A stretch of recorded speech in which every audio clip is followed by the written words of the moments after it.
শেখ হাসিনাকে আমাদের আবার দরকার, বারবার দরকার। এই জিয়াউর রহমান বাংলাদেশের সাথে সবচেয়ে বড় বেঈমানি করেছে।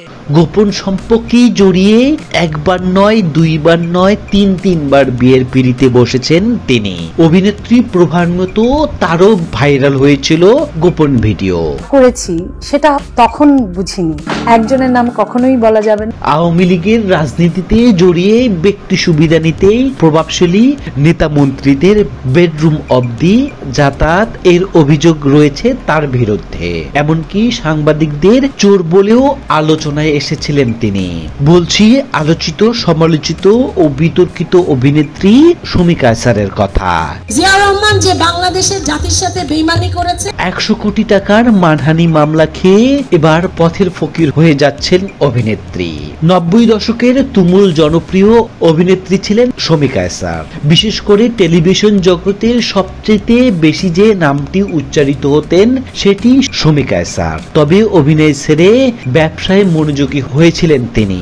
ই কমার্স প্রতিষ্ঠানগুলোর সংগঠন ইকাপের সভাপতি নির্বাচিত হয়েছিলেন, যদিও কিছুদিন আগে সে পদ থেকেই পদত্যাগ করেছেন সুমি। এই ধ্বংসযজ্ঞের পিছনে যারা রয়েছে তাদের যোগ্য শাস্তি চাই। আওয়ামী লীগ আমলে বিএনপিকে নিয়ে বিভিন্ন মন্তব্য করে আলোচনায় ছিলেন সুমি। যা মুখে আসতো তাই বলতেন তিনি। সবশেষ ছাত্র জনতার আন্দোলনের সময় আলো আসবে নামেই হোয়াটসঅ্যাপ গ্রুপে তার অবস্থান নিয়েও রয়েছে বিতর্ক এবং গ্রুপটি খোলা হয়েছিল ছাত্রদের বিরুদ্ধে। সাম্প্রতিক সুমি কায়সারকে আইন শৃঙ্খলা বাহিনী আটক করে আদালতে নেওয়া হলেই তার রিমান্ড মঞ্জুরি করেন। এতে বেরিয়ে আসে তার বিরুদ্ধে নানান চাঞ্চল্যকর তথ্য। জননেত্রী শেখ হাসিনা এবং তার বোন শেখ রেহানাকে 5 আগস্ট শেখ হাসিনা সরকার পতনের পরে সুমি কায়সারের বিরুদ্ধে 100 কোটি টাকার মানহানির মামলা হয়েছে। সাবেক প্রেসিডেন্ট জিয়াউর রহমানকে কটূক্তি করার অভিযোগেই জাতীয়তাবাদী স্বেচ্ছাসেবক দলের নেতা রিদাউল কবি বাদী হয়ে মাগুরার চিফ জুডিশিয়াল ম্যাজিস্ট্রেটে আদালতে এই মামলা করেন। জিয়াউর রহমান যে বাংলাদেশের জাতির সাথে বেঈমানি করেছে। 1999 সালে ভারতীয় নাগরিক ও ব্যবসায়ী অর্ণব ব্যানার্জি বিয়ে করেন সুমি কায়সার। এরপর তাদের একটি গোপন ভিডিও ছড়িয়ে পড়ে নেট দুনিয়ায়। আলোচনায় আসেন এই দম্পতি। নানান কারণেই তাদের মাঝে শুরু হয় দূরত্ব।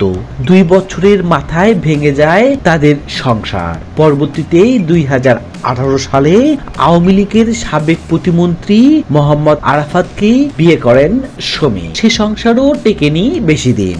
এরপর 2020 সালেই সুমি বিয়ে করেন ব্যবসায়ী রেজা আমিন সুমনকে। এখন দেখার পালা সুমি কায়সারের সর্বশেষ এই সংসারটির কতদিন স্থায়িত্ব হয়, নাকি আগের পরিণতির দিকেই যাবে। সুমি কায়সারের মতো বৈষম্য বিরোধী ছাত্র আন্দোলনের মূল হোতা বেশ কয়েকজন তারকা শিল্পীরাও ছিলেন। অনেকে সামাজিক মাধ্যমে তারা প্রচারণা চালিয়েছিলেন বেশ প্রকাশ্যেই। তবে ক্ষমতার লোভে আর ব্যক্তি স্বার্থের প্রাধান্য দিয়েই রাতকে দিন আর দিনকে রাত করত এসব তারকা শিল্পীরা। এখন আর কোথাও খুঁজে পাওয়া যায় না তাদের মুখ।